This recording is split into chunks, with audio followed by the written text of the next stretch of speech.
To commemorate the World Patients Day 2024, celebrated yearly on 17th of September, the Managing Director of Draza Health Trust, Mrs. Niniola Williams, raised concerns on the importance of sensitization about the new National Safety Care Policy. Speaking in an interview with WellsRadio 89.3 FM on the significance of the National Safety Care Policy, Mrs. Williams noted that the policy is crucial in heading healthcare facilities to deliver safe and quality care, thereby minimizing preventable harm to patients. She emphasized the need for healthcare workers to adhere to these guidelines to ensure a higher standard of patient safety, stressing the need for collaboration. Mrs. Williams also stressed the importance of including non-governmental organizations, NGOs, in policy-making discussions, maintaining that NGOs play a critical role in supporting the government, which may not always have the capacity to handle all issues.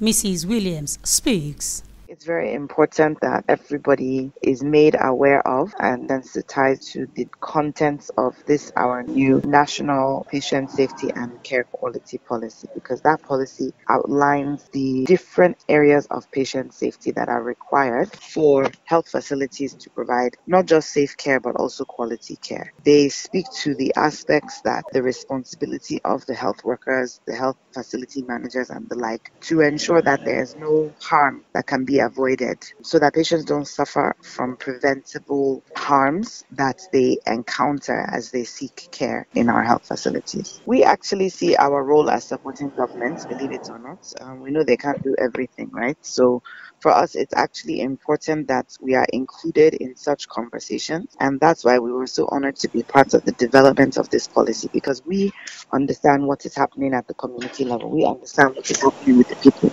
So for us to be able to be included in such means that certainly the interests of Nigerians will be aligned with what comes out in such documents and policies and decisions that are being made. That what is being proposed or being adopted is really, number one, meeting the needs of the people, and number two, taking into consideration all the things that are happening at the community level. Mrs. Williams urged patients battling healthcare errors to follow existing complaint channels such as Servicom and the Nigerian Medical Association (NMA) to ensure their concerns are addressed promptly and effectively.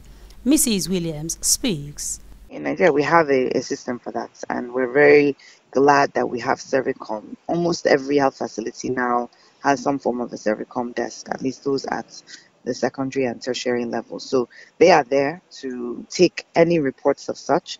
But if it is indeed something more serious and maybe it's detected later, there's also the NMA. They oversee and regulate all doctors, dental practitioners. So if there's any issues such as that, the state chapter has an office, NMA, and they can very easily take up a report. Legal counsel may be advised as well, but again, it depends really on the situation. But I would advise that anybody facing such would follow the channels that exist to ensure that their complaint and the challenge that they are facing is properly addressed in a very quick manner. Adrola Olabode reporting for WellsRadio 89.3 FM.